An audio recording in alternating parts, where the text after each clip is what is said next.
난립하고 있는 증권방송. 돈은 많이 버셨습니까?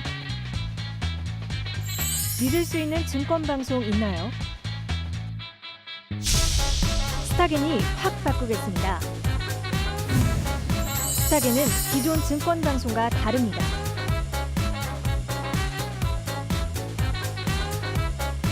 스타겐은 믿을 수 있는 전문가들과 함께합니다.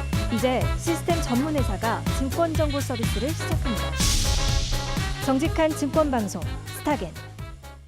IBK 기업은행, 국민 모두가 거래할 수 있는 은행입니다. 정말요? 기업은행에 예금하면 기업을 살린단다. 진짜 대주주봐야겠네요. 기업이 살아야 일자리가 옳다니 늘어나가 참 좋은 은행, IBK 기업은행. 왜 이산화탄소만 보면 지구온난화 얘기일까?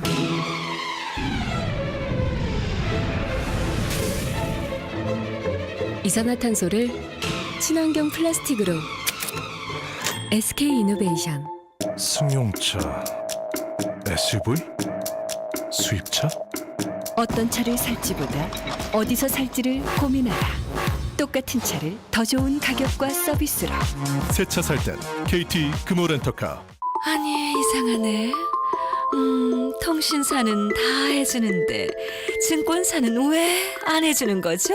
잠깐. 이상한 점은 바로잡자. 엄마. Thank you very much. 가족끼리 묶으면 더 큰 혜택이. KDB 대우증권 가족결합 서비스 탄생. 고객의 상식대로 Think. Thank you very much. KDB 대우증권. 우리 동네가 활짝, 우리 모두가 활짝. 도시 한가운데 안 쓰던 공간을 활용해서 짓는 친환경 복합 주거타운. 행복주택이 찾아갑니다. 직장은 훨씬 가까워지고 신혼부부나 대학생에겐 집값 부담이 줄어들고 모두가 신나고 활기찬 우리 동네. 기대하세요. 당신의 가장 가까운 곳으로 행복주택이 찾아옵니다. 행복이 활짝. 국민이 행복한 변화가 시작됩니다.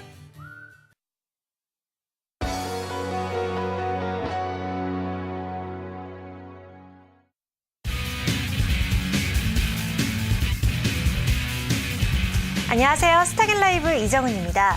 코스피 지수가 이번 달 중순 안에 박스권 상단이 2050선을 뚫고 쭉쭉 뻗어 나갈 것이라는 예상이 빗나갔습니다. 이에 따라서 코스피 지수가 추가 상승 동력을 찾을 수 있을지에 대해서 시장의 관심이 쏠리고 있는데요. 여기에는 4가지 변수가 존재를 한다고 합니다. 일단 우리 시장을 버티게 해줬던 외국인 수급, 그리고 3분기 실적, 환율과 이 중국 등의 글로벌 경기 상황이 그러한데요. 오늘도 1시간 동안 함께 하시면서 행복한 투자 전략 얻어가셨으면 좋겠습니다. 여기에 저희 스타겐 라이브는 특별한 코너도 준비를 하고 있는데요. 스타겐 증권방송 전문가들이 추천 종목을 가지고 수익률 경연대회를 펼치고 있습니다. 실제 매매 내역과 함께 수익률 잔고도 공개가 된다고 하니까요. 1시간 동안 기대해 주시면 좋겠습니다. 오늘 먼저 이명록 전문가, 박철순 전문가 두 분의 전문가 함께합니다. 안녕하세요. 안녕하세요. 네, 안녕하세요.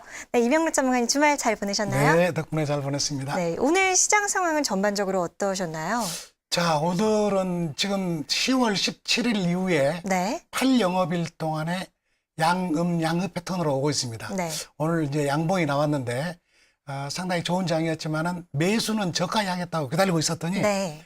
거기다 이제 체결이 안 됐고, 그래서 장은 전반적으로 지켜보면서 앞으로 어떻게 갈 것이냐, 오늘 참 중요한 자리를 뚫어놨는데, 그래서 내일의 움직임을 보고 또 이제 추가 매수냐 하는 것을 결정 지으려고 합니다. 장 모양은 오늘로써 3일 이평선도 5일 이평선도 뚫고 그래가지고 좋은 모습이 됐어요. 3일 이평선도 상방향으로 돌고 기대를 합니다.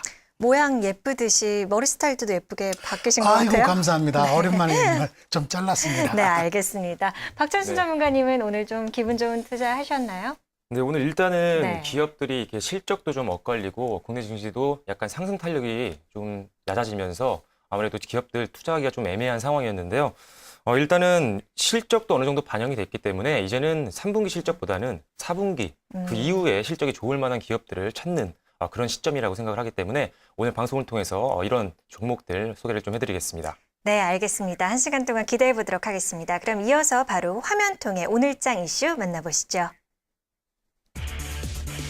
첫 번째 이슈는 환율 강세 이대로 좋은가라고 나와 있습니다. 지난주 24일이었죠. 원달러 환율이 1,054원까지 떨어지는 모습을 보이기도 했습니다. 최근 원화 강세 기조가 지속되고 있는 건데요. 이것에 대한 이유와 문제점, 환율로 인한 수혜 업종까지 잠시 후에 알아보도록 하겠습니다. 두 번째 이슈는 국내 증시 현 상황이라는 타이틀입니다. 지난주 초만 하더라도 이번 달 중순 안에 2년 만에 박스권 상단이 2050선을 뚫고 나갈 것이다라는 예상이 우세했는데요. 이 외국인 매수 규모 축소와 여러 가지 변수들로 인해서 우리 시장의 모습을 어떤 관점으로 두고 봐야 하는지 많은 분들이 고민이 많은 것 같습니다. 우리 시장이 이대로 제동이 걸리는지 혹은 추가 상승은 가능한지 짚어보도록 하겠습니다. 자동차 튜닝 관련주들이 강세를 보이고 있습니다. 자동차 튜닝 산업이 전 세계적으로 100조 규모의 시장이 예상되고 있어서 이 활성화에 대한 기대가 커지고 있다는데요. 오늘 시장에서는 이 관련 이슈로 인해서 대표적인 관련주들이 큰 폭의 상승을 보였습니다. 흐름 짚어보도록 하겠습니다. 네, 마지막 이슈 살펴봅니다. 삼성그룹주들이 잇따라 엇갈린 실적을 내놓고 있습니다. 일단 대표주인 삼성전자는 3, 4분기에 영업이익 10조를 달성하면서 사상 최대의 실적을 발표했는데요. 이 성장세가 4분기에도 이어질 것이라는 전망이 우세한 가운데 삼성전기 등의 경우는 실적 부진으로 인해서 주가는 약세를 보이고 있습니다. 이 부분에 대해서도 얘기 나눠보도록 하겠습니다.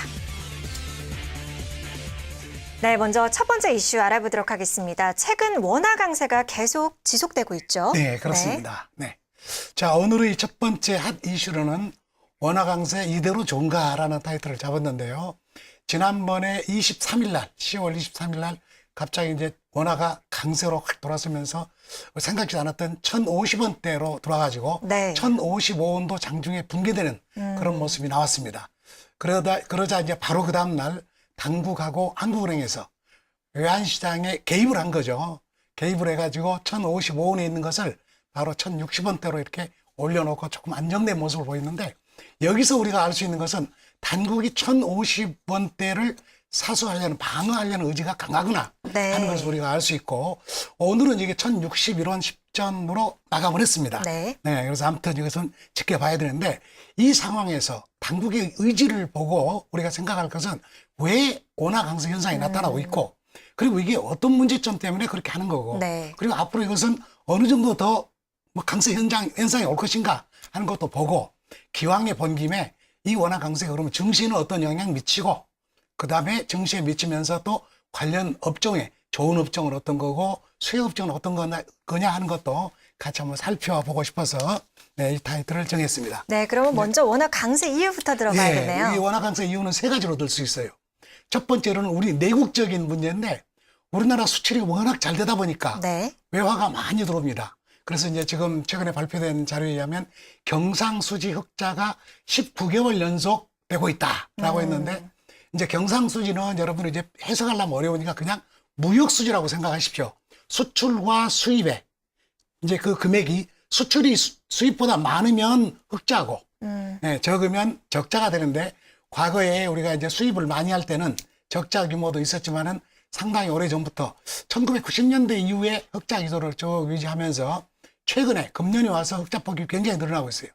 정부 발표에 의하면은 금년도 예상을 630억 불 정도의 흑자가 나올 것이다 라고 예상했는데, 원래는 530억 불에서 100억 불 정도 늘렸습니다. 네. 그래서 이제 우리나라 수출이 참 잘 되고 있구나 하는 것을 알 수가 있고, 두 번째로는 그러다 보니까 우리나라 수출이 잘 되고 우리 기업들이 굉장히 잘 나가고 있다고 생각한 외국의 자금, 특히 이제 이번에는 투기 자금도 좀 가세 있다고 들었는데, 그런 자금들이 돌아가지 이번에 단기간에 2달도 안 됐는데 13조 5천억 정도 순매수가 들어오면서 외국 자금이 들어와서 증시에 개입하고 그러면서 원화 강세 현상을 또 불러일으켰고, 네. 세 번째로는 우리가 이제 원화 강세는 달러화에 대한 강세거든요.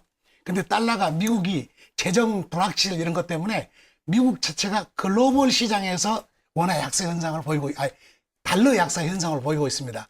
이 세 가지 이제 요인이, 첫째는 우리 자체적이고 두 번째는 외부적인 요인으로 이런 약세 현상을 보이고 있을 텐데, 보통 이런 상황이면 원화 강세 상황에서는 수출주들이 영향을 받을 것이다라고 얘기를 하잖아요. 그렇죠. 네. 그래서 이제 문제점이 지적하고 있는 문제점이 바로 그겁니다. 네. 수출주들한테는 이게 채산성 악화를 시키는 거 아니냐 하는 얘기인데, 그게 이제 어떤 얘기냐면요. 네.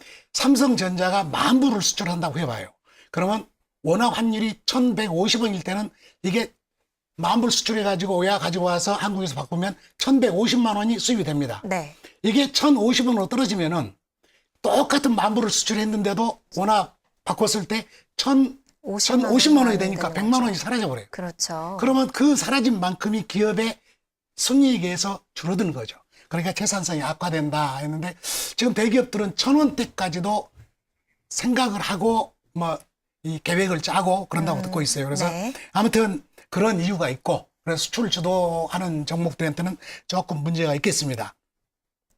이제 특히 전자 자동차 부분이 우리 수출 주력인데 그쪽에 이제 좀 뭐 신경을 안 쓸 수가 없는 상황이겠죠. 네. 그다음에 이제 두 번째는 좀 이제 낯선 용어가 됩니다만 흑자형 불황이라는 얘기가 나와요. 이것은 경상수지가 흑자가 나오면서 외환 보유고는 늘어나는데 수입을 안 하다 보니까 외환 보유고가 늘어서 국가의 외환 보유고가 늘어요. 그러면 네. 외부 국가들이 우리한테 원화 절상을 해라 하는 압력을 가한다는 얘기죠. 근데 그런 상황이 만성적으로 진행되다 보면은 국가적으로는 디플레이션에 들어갈 가능성이 있거든요. 그래서 네. 이제 전문가들이 그런 우려를 들어서 문제로 지적하고 있는데, 근데 이제 이것들이 그러면은 이런 문제는 가지고 있습니다. 언제까지 계속될 것이냐 하는 문제인데, 정부나 전문가들은 내년 상반기까지는 이런 상황이 진행될 것이다. 강세 현상을 인정을 하고 있습니다. 그런데 과거에 2008년도가 한 5년 전이죠. 그 이후에 1,050원대를 기록한 것은 2011년 7월, 그 다음에 2013년 금년 1월, 그리고 이번 10월 세 번이 있어요. 그럼 이걸 차트상으로 보면 3중 바닥을 만들고 있는 상황입니다. 그래서 문제는 이것이 계속되면서 3중 바닥을 유지하고 있는 1,050원대가 혹시 무너진다면 하는 이제 우려감을 얘기하고 있는 거죠. 만약에 붕괴된다면 1,000원대까지도 전문가들은 얘기하고 있는 것 같아요. 네. 근데 이제 1,000원대가 무너지면 대기업도 좀 이제 곤란하니까 안 했으면 좋겠다 하는 거고, 정부가 또 1,050원대에서 강력하게 지지하려고 하는 게 이제 방어하려는 게 그런 의도인 것 같고요. 네. 제 기억에는 이 세 번 다 1,050원대 왔을 때 정부 개입이 다 있었습니다. 네, 알겠습니다. 성공적이었죠. 예. 이 원화 강세 증시 영향력을 알아볼 수 있었던 것 같고요. 그럼 예. 바로 원화 강세에 따른 수혜 업종들이 있겠죠. 아, 예. 아까 이제 수출 주도형 기업들은 조금 이제 펀더멘털에 그 채산성이 악화된다는 네, 약점이 네. 있죠. 근데 반대로 수입을 해가지고 그걸 원재를 해가지고 만들어서 수출하는 기업들 또는 내수 기업이죠. 그러니까 수입이 많은 내수 기업인데 수입이 많다는 건 뭡니까?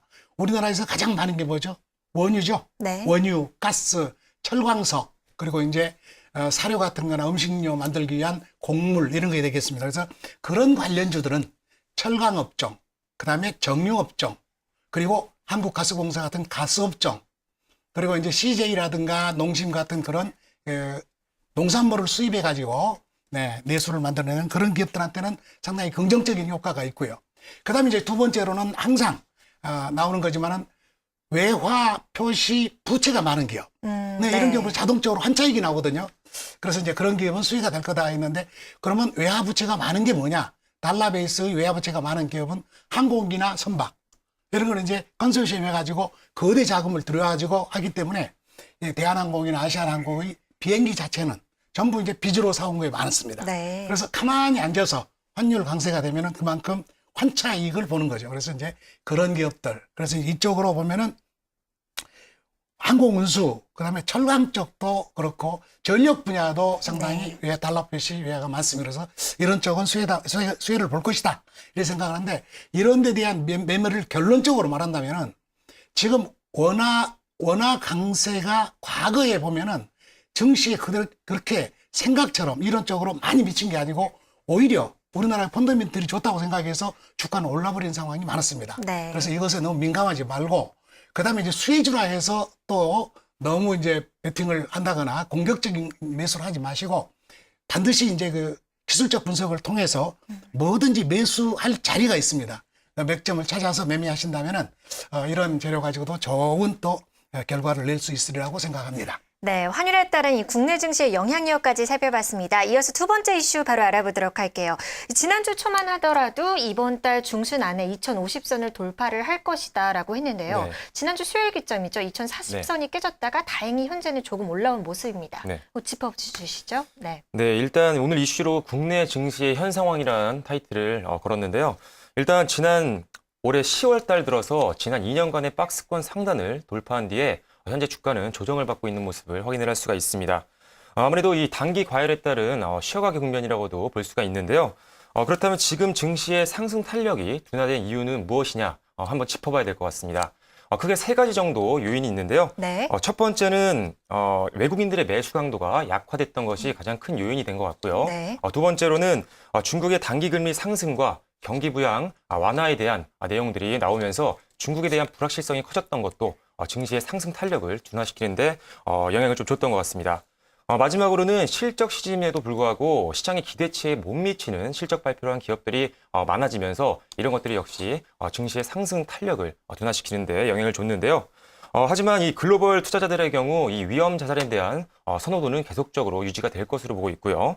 유럽 경기 개선 가능성이 높은 상태에서 중국의 이런 단기 금리 상승 같은 것들이 큰 악재로 국내 증시에 작용을 할 것 같지는 않기 때문에 앞으로도 추가 증시 상승에 대한 도전은 계속 이어질 것으로 보고 있습니다. 네. 이 박철순 전문가님은 추가 상승이 가능할 것이다. 그 이유에는 이 중국 쪽 악재가 제한적으로 영향을 미칠 것이라고 보신 것 같네요. 세 번째 이슈 바로 이어서 살펴보도록 하겠습니다. 자동차 튜닝주 강세라고 나와 있는데요. 오늘 관련 이슈가 있었죠. 네, 그렇습니다. 국토부에서 지난 일요일 어제죠. 27일 날 한국 자동차 튜닝 협회에 네. 대한 인가를 했습니다. 근데 이 튜닝 산업이 여러분들이 듣기는 이제 생소할지도 모르는데 세계적으로 100조의 규모를 넘는다고 그래요. 네. 그리고 이제 자동차 분야에서 창조적 산업이다 해가지고 상당히 이제 지금 센세이션을 일으키면서 새롭게 네. 자동차를 부상하고 있는 그런 산업인데요. 이제 이 산업이 뭐 협회가 딱 인가가 되니까 이거 뭔가 좀 수혜가 되겠구나 싶어서 관련주들이 아침부터 좀 강세를 보였죠. 네. 이제 이 튜닝 산업이라는 게 설명을 하면 이렇습니다. 뷰티 산업 잘 아시죠? 네. 성형한다거나 네, 보톡스라든가 화장한다든가 그렇듯이 자동차의 뷰티 산업이라고 생각하면 됩니다. 외장을 바꿔주는 거군요. 자동차의 겉이라든가 또는 실내를 멋있게 장석을 한다든가 아니면 성능을 이렇게 또 업그레이드 시킨다든가 이런 걸 이제 얘기하는데 두 가지로 나눌 수가 있어요. 하나는 외적인 것을 바꾸는 것을 드레싱 업 튜닝이라고 그러고 그다음에 실질적으로 어떤 질적인 거 스피드라든가 뭐 엔진이라든가 성능을 개선시키는 것은 튠업 튜닝이라고 그러는데 좀 말은 어렵습니다. 그런데 여기에 이제 대표적으로는 여러분들이 잘 아는 기업이 가장 대표적인 기업입니다. 현대모비스 잘 아시죠? 현대모비스, 현대위아. 네. 그리고 이 시간을 통해서 제가 자주 얘기하고 있는 만도. 이 세 기업이 가장 대표적이고 외국인과 기관들이 또 매수하는 종목이고 오늘 이 세 종목들이 거의 다 최고가 갱신하는 모습을 보이려고 했어요. 만도만 갱신을 못했지만 나머지 두 종목은 갱신을 했습니다. 그래서 이 세 종목은 제가 보기에는 앞으로도 전부 다 상승 여력이 있습니다. 개인적으로는 저는 이제 만도가 가장 이 중에서 소규모고 가격도 적고 가격도 이제 낮고 그다음에 앞으로 성장성이 이제 소형주다 보니까 더 크다 이렇게 생각해서 이 종목을 또 이제 기관들이 꾸준히 이제 러브콜을 보이고 있으니까 이 종목을 중심으로 그 계단식 상승하는 모양을 따라가면서 매매를 해보려고 그러는데요. 좀 더 설명을 더 드리겠지만 아무튼 이 세 종목은 다 좋습니다. 여러분들 마음에 드는 종목 있으면 잘 보시면서 뭐 5일선 기준으로 기술적 매매 그 원칙 지켜가면서 매매를 하시면 좋은 결과 있으실 겁니다. 네, 알겠습니다. 이 자동차 튜닝 관련주에 대한 얘기까지 들어봤고요. 마지막으로 네 번째 이슈는 이 삼성그룹주들이 엇갈린 실적을 내놓고 있다는 뉴스였습니다. 네. 자세히 좀 살펴주시죠. 네, 삼성그룹의 이 3분기 실적이 엇갈리면서 삼성그룹 내에 있는 여러 계열사들이 주가가 호불호가 갈리는 모습을 보였습니다. 삼성전자 같은 경우는 영업이익이 10조 원을 돌파하면서 지수 상승도 굉장히 좋았는데요. IT 계열사인 삼성전기라든지 삼성 SDI 같은 경우는 시장 기대치에 못 미치는 실적을 발표를 하면서 주가가 최근에 조정을 받고 있는 모습을 볼 수 있습니다. 삼성전기 3분기 영업이익은 전년 대비 10.7% 정도 감소를 했는데요. 삼성 SDI 같은 경우도 영업이익이 전년 동기 대비해서 66% 크게 감소하면서 주가 하락을 견인을 했습니다. 결과적으로 외국인들 매도세도 이어졌고요. 주가가 조정을 받으면서 상승 탄력이 좀 둔화되는 모습을 볼 수 있었는데요. 반면에 삼성전자는 오늘도 외국인 순매수 1위를 차지하면서 계속적인 연속 23거래일 연속 외국인들의 순매수가 이어졌습니다. 네. 아무래도 이 실적이 받쳐주고 있다 보니까 아무래도 외국인들 매수세가 연일 이어지고 있는데요. 실적에 대한 이런 부정적인 소식이 전해지면서 삼성전자를 제외한 삼성 SDI나 삼성전기와 같은 IT 관련주들에 대해서 많은 걱정들을 하고 계신 분들이 있을 것 같습니다. 삼성전기 그렇기 때문에 앞으로 이 전략이 궁금하실 텐데요. 네. 삼성전기 같은 경우는 갤럭시 S4 수요 감소에 따라서 매출이 좀 부진하는 모습을 보였고요. 그리고 삼성 SDI 같은 경우는 이 글로벌 TV 수요 부진에 따라서 아무래도 실적이 악화됐던 것이 아무래도 지수 하락을 이끌었습니다. 하지만 아직 긍정적인 부분이 있습니다. 삼성전기 같은 경우는 4분기부터 재고 조정도 좀 완화가 될 것 같고요. 추가적으로 향후에 OSI 카메라 모듈이라든지 플렉서블 스마트폰 같은 제품들이 추가로 생산이 되면서 실적 상승이 기대가 되고 있습니다. 삼성 SDI 같은 경우도 삼성과 애플의 태블릿 PC용 2차 전지 수요도 늘어날 수 있을 것으로 보고 있는 상황이고요. 추가적으로 독일의 BMW에 이어서 미국의 테슬라에도 2차 전지를 납품할 것이라는 그런 기대감도 있는 상황이기 때문에 이런 것들이 현실화된다고 하면 이익 상승과 더불어서 주가 상승도 기대해 볼 수 있을 것 같습니다.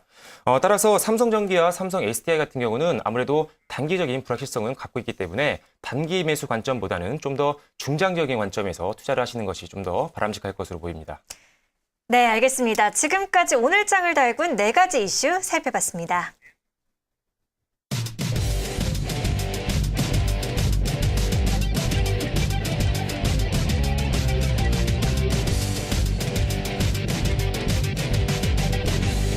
네, 스타길 라이브만의 특별한 시간입니다. 전문가별 수익률 먼저 알아보고 가겠습니다. 먼저 이명록 전문가입니다. 일간 수익률 마이너스 0.46% 기록하고 있고요. 이어서 박철순 전문가님 일간 수익률 마이너스 0.64% 기록하고 있습니다.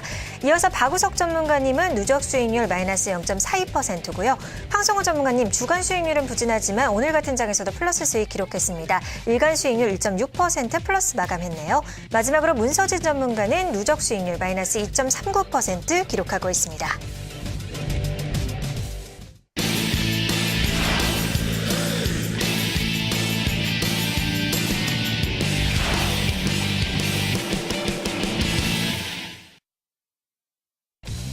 먼저 이명록 전문가의 포트폴리오 살펴봅니다. 포트에 2종목 갖고 있네요. 하이비전 시스템은 15일에 매수를 해서 현재가는 매수가보다는 내려온 상황입니다. 맥스로텍은 3일에 편입을 해서요. 추가 매수를 했고요. 현재 1.6% 수익 보고 있습니다.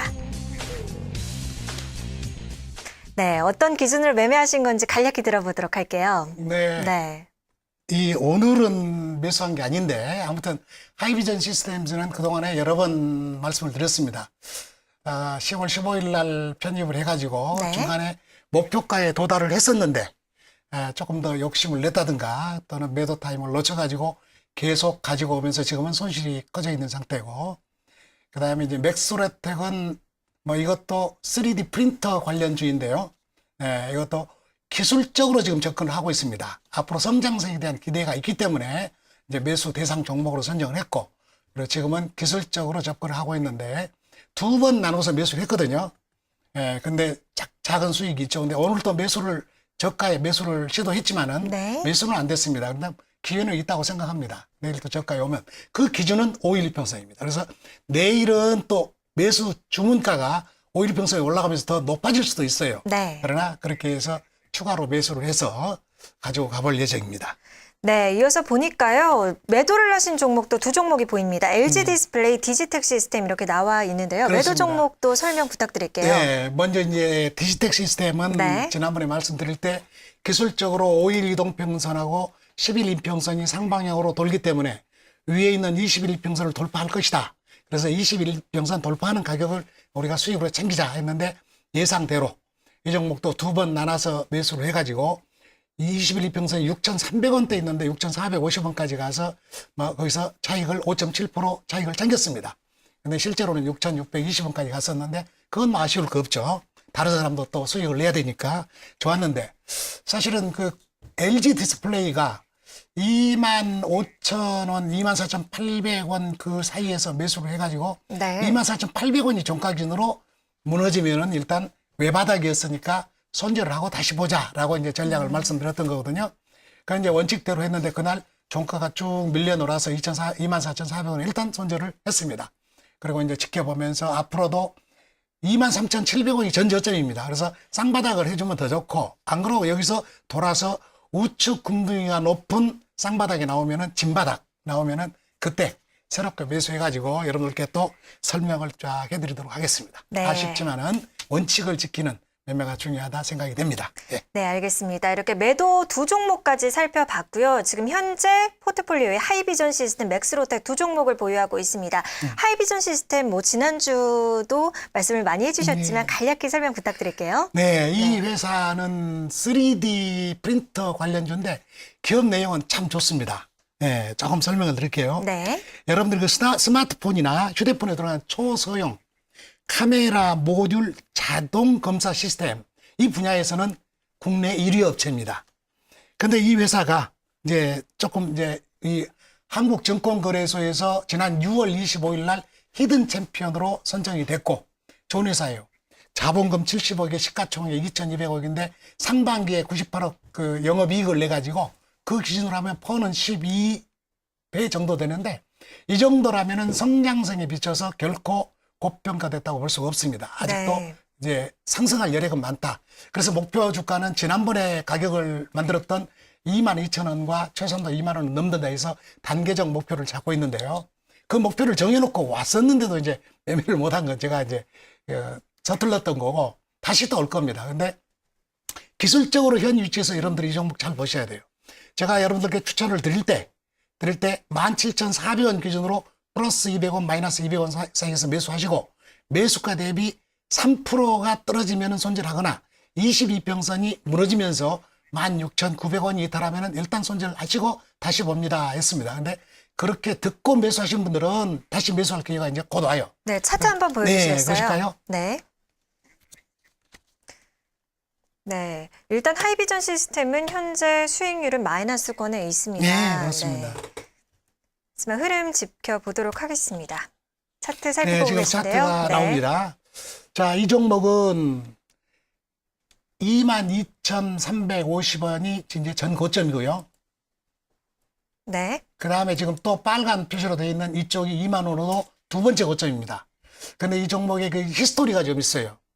9월 달에 100% 무상증자를 해가지고 10월 11일 날 무상증자가 나왔습니다. 네. 그래가지고 쭉 이제 잘 21선에서 버티고 있다가 이 장대 음봉이 나온 날 아침에 3D 프린터 시제품 완성하고 이제 이 공시가 떴거든요. 그러면서 아침부터 갭상승을 했는데 종가에 17,200원까지 2,800원의 15% 정도의 큰 갭을 내면서 떨어졌어요.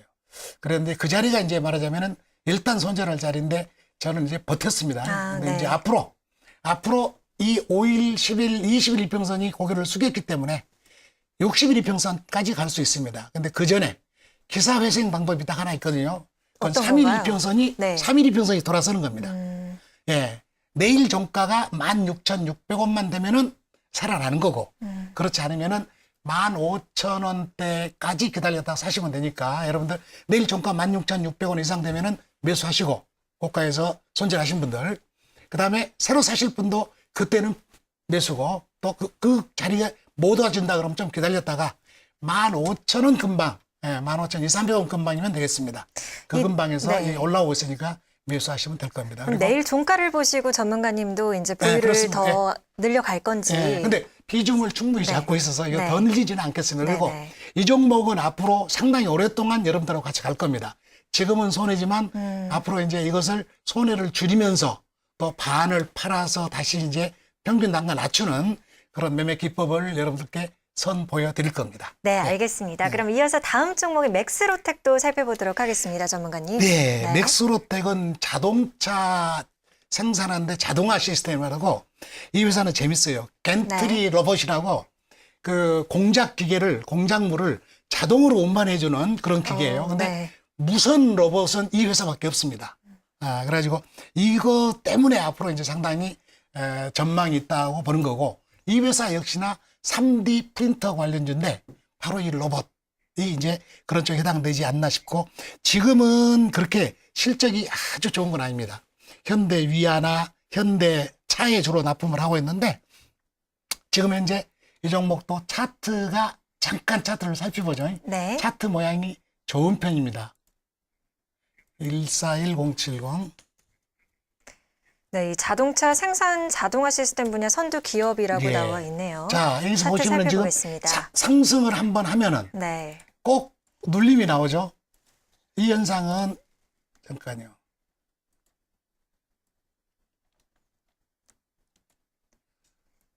네, 이 3D 프린터 죄송합니다. 관련 테마주로도 지금 상승이 임박했다라고 보시는 것 같아요. 네. 그래서 상승을 하면 내려오고, 상승하면 내려오는 게 작용과 반작용 법칙에서 움직이고 있는데, 지난번에 7,900원을 기록한 다음에 네. 다시 눌림을 주고 있습니다. 그래서 눌림이 21선에서 지금 눌림을 보이고 있는데요. 이 종목은 지난번에 5,000원대에서 사가지고 7,400원에 한번 차익을 실현했던 그런 종목인데, 다시 눌림이 오고 있습니다. 그래서 6,600원에서 1차 매수하고 6,450원에서 2차 매수하고, 오늘은 6,300원 3차 매수 기대했지만은 매수는 실패했습니다. 네, 내일 정도에 추가 매수하거나, 아니면 내일 올라가지고 다시 음봉이 나온다 그러면 내일이 아니고 모레 정도의 매수 포인트를 잡고, 그 다음 목표는 7,900원 이상으로 보고 있습니다. 너무 수익을 높이 잡나요? 아닙니다. 이거 지금 보니까요, 화면에서는 현재 추가 매수가 돼 있다고 나오는데, 오늘은 추가 매수를 하신 거는 3분할 매수를 했어요. 네. 그러니까 3분할 매수 계획을 세웠는데, 첫 번째와 두 번째는 성공했습니다. 근데 세 번째를 너무 낮게 주문을 넣어가지고 매수는 안 됐지만은, 네. 더 높은 가격에 사더라도 제가 완전권에 들어오면은 다시 매수를 해드릴 겁니다. 네, 알겠습니다. 이번 주도 이 종목들 수익률 기대해 보도록 하겠습니다. 지금까지 이명록 전문가의 포트폴리오 현황 살펴봤습니다.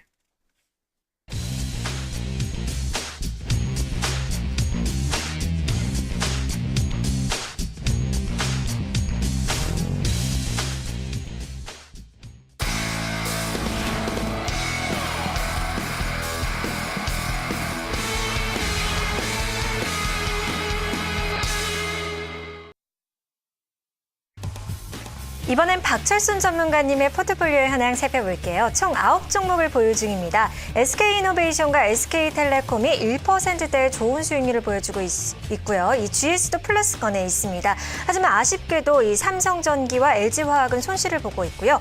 네, 성은캅셀과 영업무역이 각각 1.96%, 2.92% 수익 보여주고 있습니다. 오늘자로 PSK 신규 매수했네요. 네, 새롭게 한 종목을 매도를 하시고 또 한 종목 매수를 하셨어요. 네. 네, 먼저 오늘 매수한 종목 전에요. 먼저 네. 매도한 종목에 대해서 간단하게 설명을 네, 드릴 텐데요. 차트를 보면서 간단하게 설명을 드리겠습니다. 네네. 네, 오늘 하나케미칼이죠? 오늘 매도한 종목은 하나케미칼인데요. 아무래도 최근에 기관의 매도세도 좀 강했고요. 거기다가 차트를 보시면 지금 23,700원대에 되게 매물대에 좀 막히면서 단기 낙폭 확대를 하고 있는 모습을 확인할 수가 있습니다. 아무래도 단기적으로 대응하기 위해서 일단 포트에서는 제외를 시켰는데요. 일단은 앞으로 업황 턴어라운드에 대한 기대감이 있고요. 그렇기 때문에 중장기적으로 봤을 때는 지금 가격권도 충분히 보유할 수 있는 구간이긴 하지만 네. 일단 단기적인 대응 관점에서 포트폴리오에서는 제외를 했습니다. 네, 알겠습니다. 그럼 이어서 박철순 전문가님의 오늘의 신규 매수 종목이죠. 이 PSK 알아보도록 하겠습니다. 네, PSK는 반도체 제조 장비를 주력으로 생산하는 기업인데요. 네. 이 패턴 형성 과정에서 도포된 이 강광성 수지를 제거하는 이런 드라이 스트립이라는 제품을 주력으로 생산하고 있는 기업입니다. 네. 일단 이 전 세계 글로벌 시장에서 1위의 업체이고요. 드라이 스트립이 전체 매출의 절반 가까이를 차지하는 기업이다라고 알고 계시면 좋을 것 같습니다. 네, 투자 포인트도 바로 짚어봐야겠죠? 네, 투자 포인트 3가지 정도 말씀드리겠는데요. 첫 번째는 전방산업 수요 확대가 전망된다는 부분입니다. 일단 PSK는 삼성전자와 그리고 SK하이닉스를 주 거래처로 가지고 있는 기업인데요. 네. 글로벌 반도체 제조업체들 중에 SK하이닉스와 그리고 삼성전자가 유일하게 설비 증설에 대한 기대감을 가지고 있는 기업입니다. 그렇기 때문에 이 PSK의 주력 제품인 드라이 스트립을 수요를 증가시킬 수 있는 삼성전자 시안 공장과 SK하이닉스의 증설이 지금 아마 예정이 되어 있는 상황이기 때문에 네. 이런 것들이 실제로 증설이 된다고 한다면 이 PSK의 주력 제품인 드라이스트립의 제품 수요가 늘어나면서 매출 성장도 기대해 볼 수 있을 것 같습니다. 네. 두 번째 투자 포인트는 신성장 사업 효과가 기대된다는 부분인데요. 지난 3년간 국산화를 위해 투자해온 엣지백의 개발이 지금 마무리 단계에 와 있는 상태입니다. 이 엣지백은 이 V낸드 제조 공정에 필요한 핵심 장비라고 말씀드릴 수가 있는데요. 일단 지속적으로 수요가 확대되고 있는 제품인 만큼 이 제품을 생산한 기업들 앞으로 이익 성장이 기대가 되고 있는 상황입니다. 일단 가격이 기존의 주력 제품이었던 드라이스트립에 비해서 2배 이상 가격이 좀 비싼 편이기 때문에 앞으로 주요 매출 사업으로 아마 성장이 좀 잘 될 것 같고요. 네. 일단 이번 엣지백 개발이 완료가 된다고 하면 글로벌 시장에서 세 번째로 이 제품을 생산하는 업체가 되게 됩니다. 그렇기 때문에 앞으로 연간 600억 원 이상의 매출을 발생시킬 것으로 기대를 하는 만큼 이 부분에서 긍정적인 투자 포인트를 찾을 수가 있을 것 같습니다. 네, 그렇겠네요. 네, 세 번째는 세미기어 인수 효과라는 부분인데요. 지난 2012년도였죠. 6월에 반도체 후경정 장비 중 하나인 리플로 장비 업체인 이 미국의 세미 기어를 인수를 했습니다. 지분을 100% 인수를 했는데요. 네. 일단은 이 글로벌 리플로 장비 시장을 독점하고 있었던 기업인 만큼 이번 인수를 통해서 앞으로 안정적인 시장 점유율을 바탕으로 한 이익 성장이 기대되는 것이 마지막 투자 포인트라고 말씀을 드리겠습니다. 네, 이렇게 세 가지 투자 포인트 살펴봤고요. 이어서 차트 보면서 바로 매수 포인트 짚어보도록 하겠습니다. 네, PSK 차트를 보면서 설명을 드리겠습니다. 지금 PSK 차트를 보면요. 오늘 아쉽게 소폭 하락하면서 마감을 했는데요. 일단은 지금 폭발적인 이익 성장에 대한 기대감이 계속적으로 장기간 작용을 하면서 작년 11월 이후 꾸준하게 주가가 상승하는 모습을 확인을 할 수가 있습니다. 일단 10,000원대가 향후 지지선을 지금 만들어줄 수 있을 것으로 보고 있고요. 일단 단기적으로 주가가 상승하는 데 있어서 상단부에 대기 매물이 그렇게 많지 않은 상황이기 때문에 추가적으로 상승하는 데 있어서 뭐 크게 걸림돌이 될 만한 매물대는 네. 없어 보입니다. 일단은 다만 단기 주가 상승에 따른 차익 실현 물량이 조금은 취하가 될 수 있기 때문에 일단은 단기적인 관점에서 접근할 계획이고요. 일단 목표가를 11,200원 선 그리고 네. 손절가는 짧게 10,000원 선에서 대응을 할 예정입니다. 네, 알겠습니다. 가격 전략까지 들어봤고요. 그럼 이어서 보유하고 계신 종목들이 많습니다. 그중에서 SK텔레콤 한번 살펴볼까요? 네, 일단 SK텔레콤은 너무나도 잘 아는 기업이기 때문에 많은 분들도 가지고 계신 종목이라고 생각을 하고 있는데요. 일단 SK텔레콤을 기본적으로 설명을 드리자면 SK 계열의 정보통신 관련 업종입니다. 네. 일단 SK텔리크나 SK커뮤니케이션즈 그리고 팍스넷과 같은 30여 개의 종속 회사를 가지고 있는 기업이기도 합니다. 일단 좋게 보고 있는 부분은 4가지 정도 말씀을 드릴 수가 있는데요. 첫 번째는 배당 효과 부분입니다. 연말이 되면 당연히 배당을 주는 배당 관련주들 업종에 대한 관심이 몰리기 마련인데요. 네. 일단 증권사 전망을 보면 2013년도 올해 말 배당에 대한 전망은 전년도 대비해서 높아질 것이라는 전망이 우세한 상황입니다. 일단은 전통적인 고배당주인 SK텔레콤 같은 경우 연말에 가까워질수록 점점 더 시장에서 관심을 받을 수도 있을 것 같은데요. 일단은 배당 기준일 전에 일단 주가가 상승할 수 있는 확률이 높은 만큼 일단 연말까지 좀 보유를 하면서 단기 차익 실현을 할 예정이고요. 네. 일단 배당 기준일 전에 주가 상승세에 차익 실현을 할 수도 있겠지만 배당일까지 주식을 보유하면서 배당금까지 챙길 수 있는 2가지 전략을 일단 선별적으로 진행할 예정이기 때문에 네. 앞으로 방송을 통해서 다시 한번 설명을 드리겠습니다. 네, 알겠습니다. 네, 두 번째 투자 포인트는 막강한 브랜드 파워라는 부분인데요. 일단은 SK텔레콤의 가입자 수는 시장 보급률의 포화와 그리고 치열한 업계 전쟁 속에서도 전분기 대비해서 약 11만 명 정도 증가했다는 발표를 했는데요.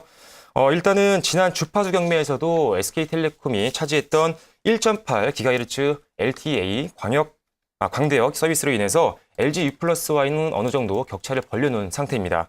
거기다가 이제 갤럭시 라운드나 베가 LTE-A와 같은 이런 SK텔레콤 전용 단말기 출시를 앞두고 있기 때문에 탄탄한 브랜드 경쟁력을 바탕으로 1위 사업자의 위치를 지키면서 꾸준한 이익 성장도 기대해 볼 수 있을 것 같습니다.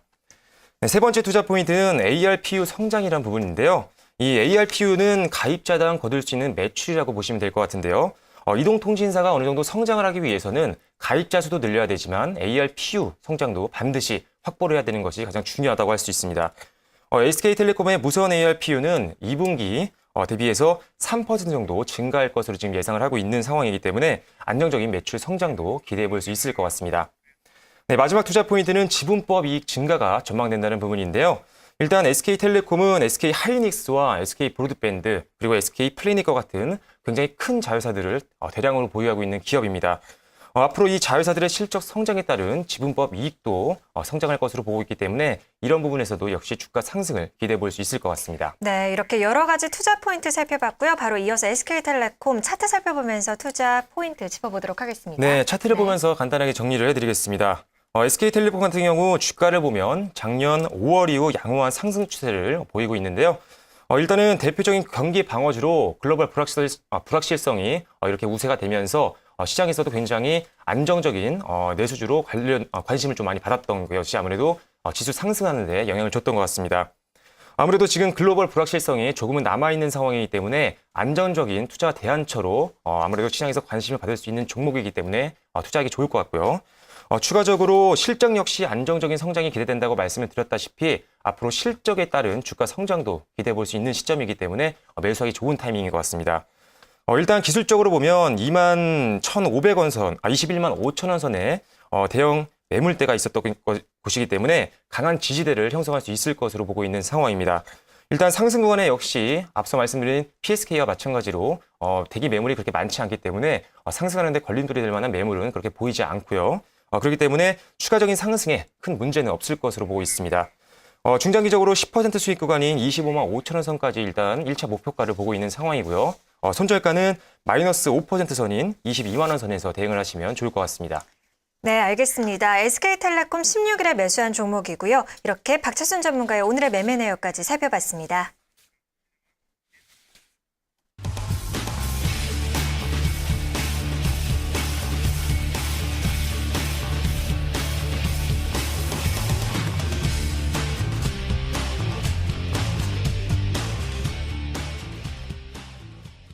네, 현재 11시 41분 지나고 있습니다. 이 미국장 개장을 했는데요. 미국장 상황 좀 짚어주시죠, 이명욱 전문가님. 지금 네. 개장 상황은 어떤가요? 네, 현재 개장 상황 한번 살펴보도록 하겠습니다. 같이 보면서 하죠. 네, 박철순 전문가님께 먼저 여쭤볼게요. 네. 현재 개장 상황 어떤가요? 네, 일단 오늘 미국 시장은 지금 혼조세를 보이고 네. 있는데요. 다우지수 같은 경우는 전일 대비해서 0.02% 하락한 모습을 보이고 있고요. 네. 나스닥도 역시 0.01% 약보권에서 움직임을 보이고 있습니다. 네. 반면에 S&P 500 지수 같은 경우는 전일 대비 약 0.13% 상승하면서 시장 대비해서 강한 상승률을 좀 보이고 있는 상황입니다. 일단은 지금 미국 같은 경우 지금 FOMC 회의를 앞두고 있고요. 네. 결과를 발표를 앞두고 있고요. 거기다가 오늘 장이 끝나고 나면 아마 애플 실적이 발표될 예정이기 때문에 네. 관망세가 좀 짙어진 것이 아무래도 주가에 혼조세를 야기를 시켰던 것 같습니다. 일단 업종별, 특히 다우존스 지수 내에 있는 종목들 아무래도 약세권에 있기 때문에 상승 네. 종목보다는 하락 종목이 좀 많았는데요. 네. 일단 다행히도 P&G나 코카콜라 그리고 트래블러스 같은 경우는 시장 대비 강한 상승률을 보여주고 있는 상황입니다. 네, 지난주에 P&G, 보잉 등 실적 발표가 됐었던 걸로 알고 네네네. 있어요. 네. 아무래도 실적에 대한 부분들이 반영이 되면서 이런 것들이 주가 상승 여력을 좀 더 높게 잡고 있는 상황인 것 같고요. 나스닥 같은 경우도 오늘 골드필드와 그리고 익스페디토어스 같은 경우는 상승 흐름을 보이고 있지만 역시 약세권에서 대부분의 업종들은 하락하는 모습을 보이고 있는 상황입니다. 다만 S&P 500 같은 경우는 오늘 시장 대비해서 강한 보합권 움직임을 보여주면서 브리스톨 마이어스와 차타원 파이낸셜 같은 경우 가장 큰 상승률을 보이고 있는 상황입니다. 네, 알겠습니다. 그럼 이어서 내일장 전략까지 들어보도록 하겠습니다. 네, 아무래도 이제 국내 증시가 조정을 좀 받으면서 일단 어떤 업종에 투자를 해야 될지 굉장히 많은 분들이 걱정을 하고 계실 것 같습니다.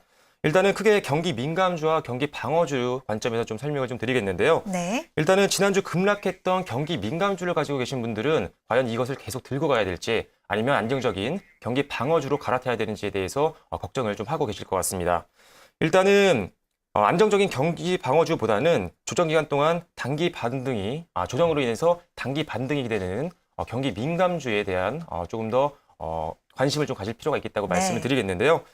일단은 경기 민감주와 경기 방어주의 상대적인 모습을 좀 보면은 일단 경기 민감주가 올해 4월부터 경기 방어주 대비해서 더욱더 유리한 상황으로 좀 진행되고 있는 것을 확인할 수가 있기 때문에 지금 시점에서는 경기 방어주로 갈아타는 것보다는 경기 민감주를 더 들고 가는 전략이 조금 더 수익률을 극대화시키는데 좀 좋은 전략이 되지 않을까 싶습니다. 네, 알겠습니다. 관심 종목도 있으신 거죠? 네, 일단은 앞으로 사상 최대 영업이익률이 전망될 정도로 실적 전망이 굉장히 좋은 현대위아와 그리고 네. 모바일 플랫폼 시장에서 라인인이라는 제품을 출시해서 지속적인 성장이 기대되는 네이버를 관련주로 말씀을 드리겠습니다. 네, 알겠습니다. 이렇게 박철순 전문가의 관심주까지 들어봤고요. 이어서 이명록 전문가님께 내일장 전략 들어보도록 하겠습니다. 내일장 어떤 체크 포인트 짚어주시겠어요? 네, 첫 번째로는 뭐 미국 시장의 영향이 있겠죠. 네. 미국 시장은 오늘의 차트로 보면은 내일은 십자봉, 약간 이제 혼조세를 보일 가능성이 큰데 네. 시장이 약간 빠지면서 시작하나요? 근데 빠더라도 크게 빠질 건 없을 것 같습니다. 그리고 이제 내일 그런 상황으로 온다면은 이미 기다렸던 거니까 미국 시장은 우리 시장에 그렇게 나쁜 건 없겠고, 만약에 미국 시장이 긍정적으로 나왔다 그러면 우리 시장이 내일은 그 패턴상으로 지금 양음양 패턴을 보이고 있어가지고 내일은 음봉이 나올 가능성이 있습니다. 그러면 2056포인트, 55포인트를 찍고 내려올 것이냐, 아니면은 현지에서 작은 음봉으로 또 잠깐 숨고르기를 보이면서 에너지를 응축할 것이냐 하는 것인데, 개인적으로는 에너지 응축으로 보입니다. 그래서 내일은 고점에서 따라가는 것보다는 저점에서 매수 기회를 노리고, 네. 그리고 미국 시장이 좋다고 그러면은 시초가에부터 오를 때 따라가지 말고 오히려 미국 시장이 뭐 MMO 해가지고 우리 시장이 5일 평선을 찍으면서 2045 근방에서 지지해주면 그때 매수 포인트를 찾으시는 게 좋을 것 같고, 네. 그 다음에 내일은 중요한 포인트로는 2004를 지금 2048포인트로 마감했는데 2045포인트의 5일선을 지지하면서 56포인트에 도전을 하느냐 하는 것을 잘 지켜보시는데, 시초가부터 높으면 음봉이다. 그러나 시초가가 낮으면 십자봉으로 좋은 모습을 만들고 에너지가 응축이 될 것이다 라고 생각하시면 좋겠습니다. 그리고 매매하실 때는 가급적 외국인이나 기관들이 매수하고 있는 종목으로 압축을 해가지고 꼭 분할 매수하는 전략으로 대응하시면 좋겠습니다. 네, 알겠습니다. 내일장 전략 들어봤고요. 관심주 짧게 들어보도록 할게요. 네. 네. 관심주는 오늘 디지텍 시스템을 네. 매수를 하려고 했는데 못했어요. 근데 5일선은 지금 6,100원 근방 있으니까 플러스 마이너스 100원 정도를 기준으로 해가지고 내일 매수 이제 해보시면 좋을 것 같고, 저도 이 종목은 6,100원에 사가지고 6,450원에 한번 팔았던 종목인데 내일은 6,200원에서 뭐 높게는 6,300원까지도 지금 매수 포인트를 잡아보려고 하고 있습니다. 그리고 이제 두 번째 종목으로는 만도. 이 종목도 포트에서 한번 수익을 챙겼던 종목이고, 그때 말씀드리면서 13만 6천원 근방 오면 다시 살려고 했는데 13만 8천원까지 왔다가 다시 올랐어요. 그래서 뭐 재료가 나와서 오늘 올랐지만은 좀 기다리면서 이제는 14만 2천원 정도까지 매수 포인트를 높여가지고 매수 시도해 보려고 생각하고 있습니다. 네, 알겠습니다. 내일장 전략까지 얘기 나눠봤고요. 오늘은 이명록 전문가, 박철수 전문가 두 분과 함께했습니다. 고맙습니다. 네, 이데일리 TV 개국 6주년 기념 동콘서트가 이 롯데백화점 일산점 문화홀에서 11월 16일에 열립니다. 이 VIP 클럽 전문가들과 스타겐 전문가들 모두 참여를 한다니까요. 오셔서 많은 전략 얻어 가셨으면 좋겠습니다. 저는 내일 이 시간에 다시 인사드리도록 할게요. 시청해주신 여러분 고맙습니다.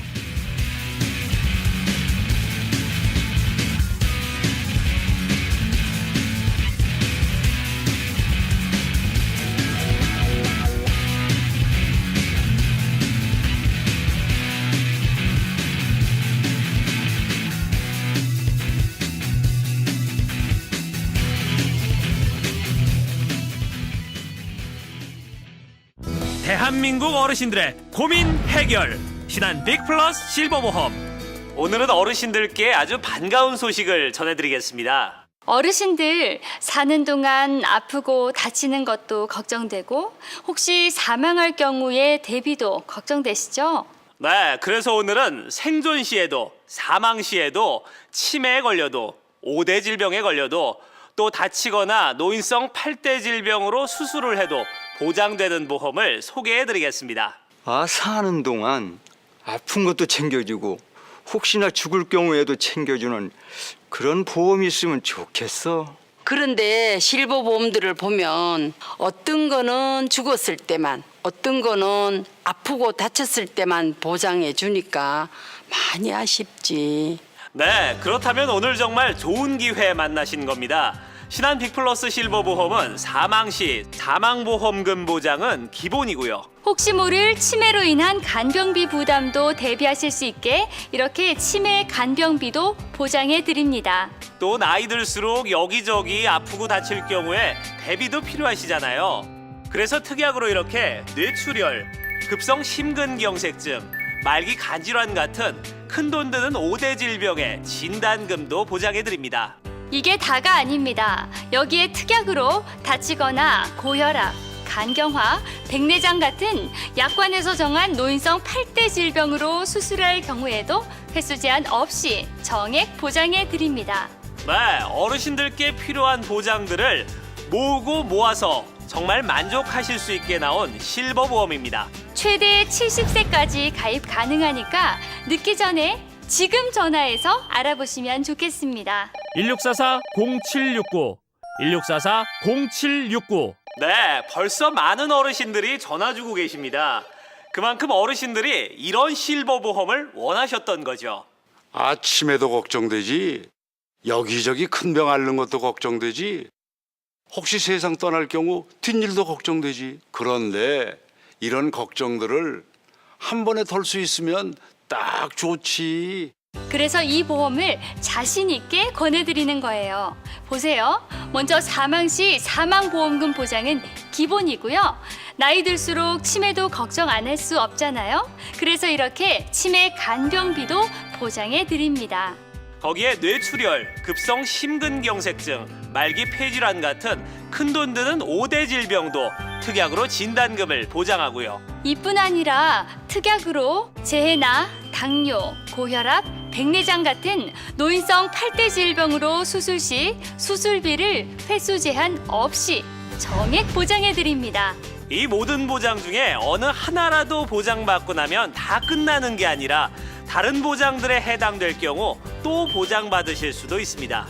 이런 보장 신한생명이니까 가능합니다. 네, 나이 들어서 아픈 것도 걱정되고 혹시 모를 사망에도 대비해두고 싶으시다면 지금 신한 빅플러스 실버 보험으로 전화해보세요. 1644-0769 1644-0769 남녀 20세에서 최대 70세까지 가입되고 최대 90세까지 보장되며 일부 특약은 최대 80세까지 보장됩니다. 사망보험금의 경우 고의적 사고 및 가입 2년 이내 자살은 제외됩니다. 치매보장 개시일은 계약 2년 후부터이며 재해로 인한 치매는 보험계약일을 개시일로 합니다. 실버 수술보장 특약은 재해 및 약관에서 정한 노인성 8대 질병의 수술급여금을 지급하며 5대 질병 진단특약 A는 약관에서 정한 5대 질병의 진단금을 지급하며 선택 가능합니다. 자세한 사항은 해당 약관 및 상품 설명서를 참조하세요. 백마탄 왕자 기다리는 걸 적당히 맞춰 살겠다는 맨 그이가 바로 당신의 데스티니.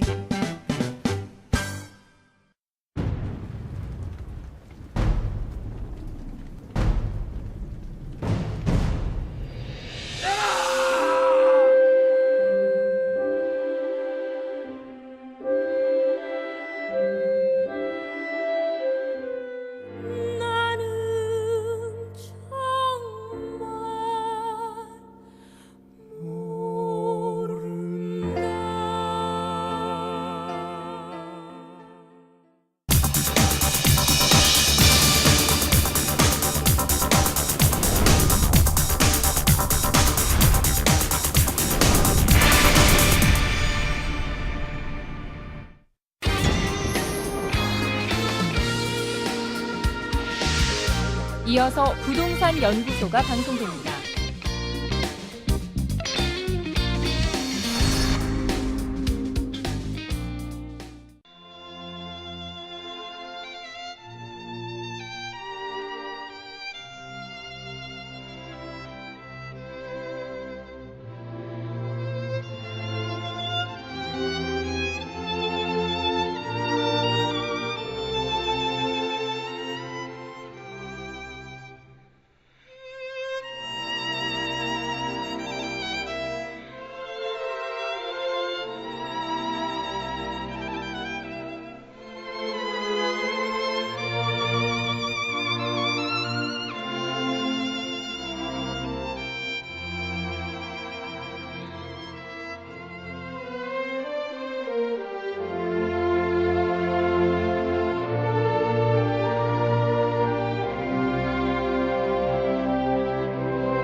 kiss like a mouth tattoo. He's waiting, she's waiting at home. Bradley, my love, it's etched in my skin as I'm floating on the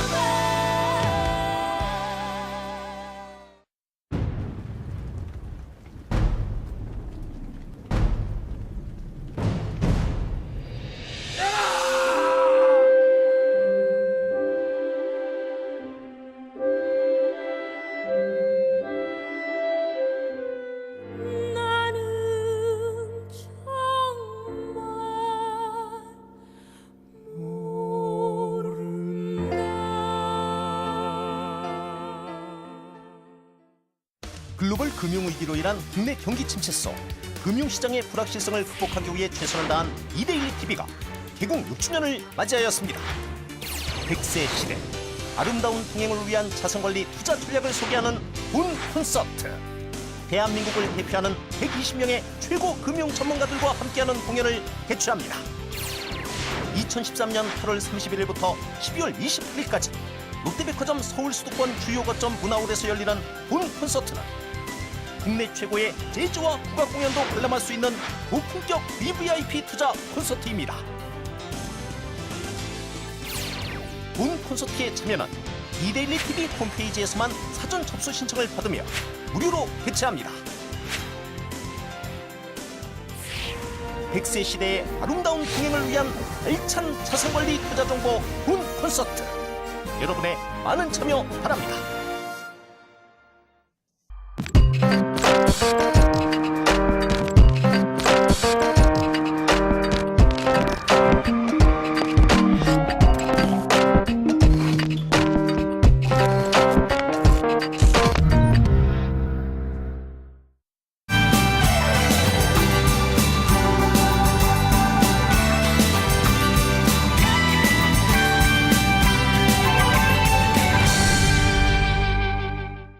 이데일리가 국내외 문화산업 종사자들의 사기 진작과 발전을 위해 마련한 2013 이데일리 문화대상. 공모 부문은 콘서트, 뮤지컬, 연극, 클래식, 무용, 국악 및 전통 총 6개 분야입니다. 분기별 공모 및 수상작을 선정하며 최종 대상은 2014년 1월에 발표하게 됩니다. 대상 1명과 분야별 최우수상 5명, 총 9명에게 상금 및 부상이 부여됩니다. 참가 신청 접수는 이데일리 홈페이지에서 가능하며 여러분의 많은 참여 바랍니다.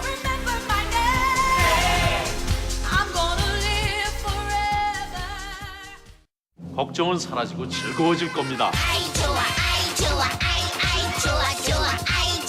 걱정은 우리에게 맡기시고 당신은 즐겁기만 하세요. 걱정 끝 즐거운 보험 시작. 메리츠 화재. 말재주가 뛰어나지도 않지만 그리 멋을 내지도 않지만 늘 함께 있고 싶은 사람이 있다면 그 사람은 아마 행복한 사람일 것입니다. 즐겁고 행복한 사람은 같이 있는 사람들을 행복하게 만들어주니까요. 행복한 사람만큼 곁에 두고 싶은 사람은 없습니다. 사람이 미래다. 두산.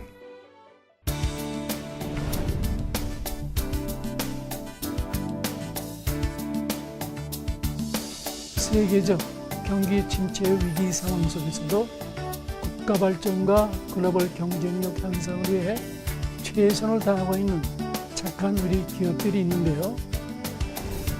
어려운 여건 속에서도 우리의 착한 기업들은 사회적 책임을 소홀히 하지 않고 국민과 함께 행복을 나누기 위해 사회 공헌 활동을 꾸준히 펼쳐나가고 있습니다. 착한 기업의 자발적이고 진정성 있는 사회적 책임을 다하는 모습에 아낌없는 찬사를 보냅니다. 어려운 상황 속에서도 국가 발전과 행복한 대한민국의 미래를 위해 고군분투하며 한결같이 사회적 책임을 다하는 우리의 착한 기업들은 국민과 함께 더욱 성장해 나갈 것입니다. 착한 기업들 힘내세요. 국민이 함께합니다.